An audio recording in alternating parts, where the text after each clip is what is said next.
வணக்கம், இது கலாமா கிச்சன். இன்றைக்கி வந்து ஒரு தட்டை செய்ய போகிறேன். தீபாவளி பலகாரம் அல்வா போட்டிருக்கேன். இப்போ அடுத்தது காரத்துக்கு வந்து தட்டை செய்ய போகிறேன். எள்ளடை நாங்கள் எப்படி செய்யலான்னு பார்க்கலாம். அடுப்பத்தை வச்சுக்கிறேன். கொஞ்சோண்டு பச்சரிசி மாவு வீட்டில் அரைச்சது தான், கொஞ்சமாக தான் செய்ய போகிறேன். இப்போ இதுக்கு ஒரு 250 கிராம் இந்த கப்பு, இதெல்லாம் ஒரு கப்பு மாவு போட்டு வதக்கிக்கிறோம். நல்லா லேசாக கொஞ்சம் செவத்து லேசாக வறுத்துக்கிட்டா போகிறோம்.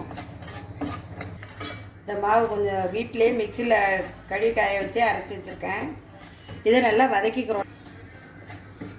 இந்த அளவுக்கு போகிறோம். இப்போ இதை வருங்க, இதில் 250 கிராம் மாவு போட்டிருக்கேன். இது 50 கிராம் பொட்டுக்கடலை. மிக்சியில் அரைச்சிட்டு வந்துடுறேன்.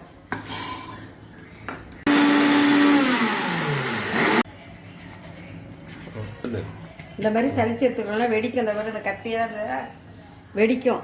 அதனால் இந்த சளிச்சிட்டு இதை எடுத்து வச்சுட்டா சட்னியில் போட்டு அரைச்சிக்கலாம். நீங்கள்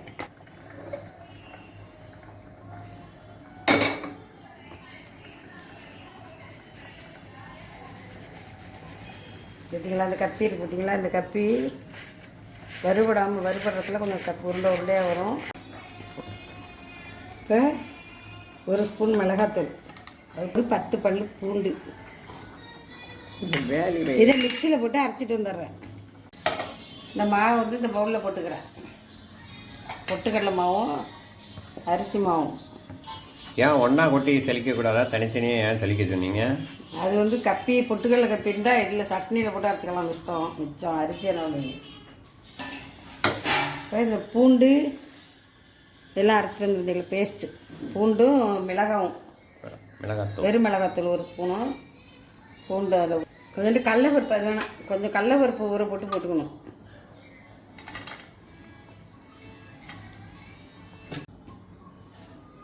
இது முக்கியம். எள்ளடைக்கு எள்ளு போடுறோம்.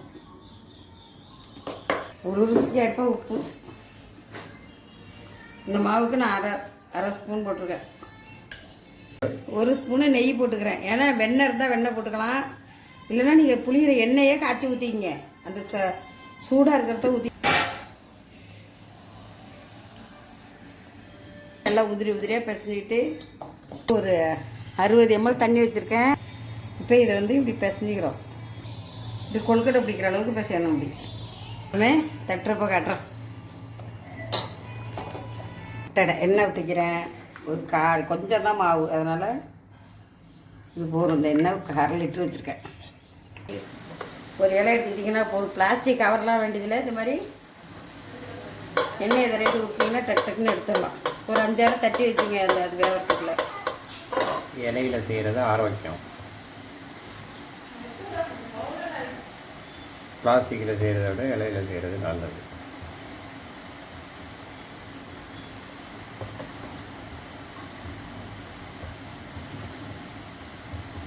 சீக்கிரமாக செஞ்சலாம். மாவு ஒரு நாளைக்கு அரைச்சி வதக்கி வச்சுக்கிட்டிங்கன்னா, பொட்டுக்களையெல்லாம் அரைச்சி போட்டு கலந்து வச்சுக்கிட்டிங்கன்னா ஒரு நாள் டக்குன்னு செஞ்சலாம். தீபாவளிக்கு எள்ளடை செஞ்சு அசத்துங்க எல்லோரும்.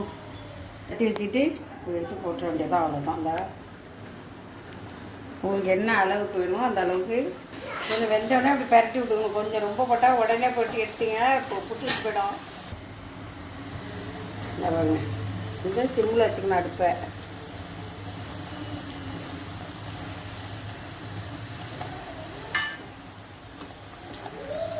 இந்த முழுன்னு இருக்க கொதிக்கிறதே அடங்கிட்டே எடுத்துடலாம். இதெல்லாம் எடுத்துடலாம். இப்போ எடுத்து இப்படி ஒரு எண்ணெய் வடிகிற மாதிரி இதில் எடுத்து வச்சுக்கோங்க. அப்புறம் மட்டும் இதில் எடுத்து வச்சுக்கோங்க. ஹோட்டலில் ரெடி ஆகிட்டு இது மாதிரி எல்லாம் செஞ்சு பார்த்துட்டு எங்களுக்கு எப்படி இருக்குது சப்ஸ்கிரைப் பண்ணுங்கள், லைக் பண்ணுங்கள், கமெண்ட் பண்ணுங்கள். எல்லோரும் தீபாவளிக்கு இது மாதிரி செஞ்சு பாருங்கள் எல்லோரும்.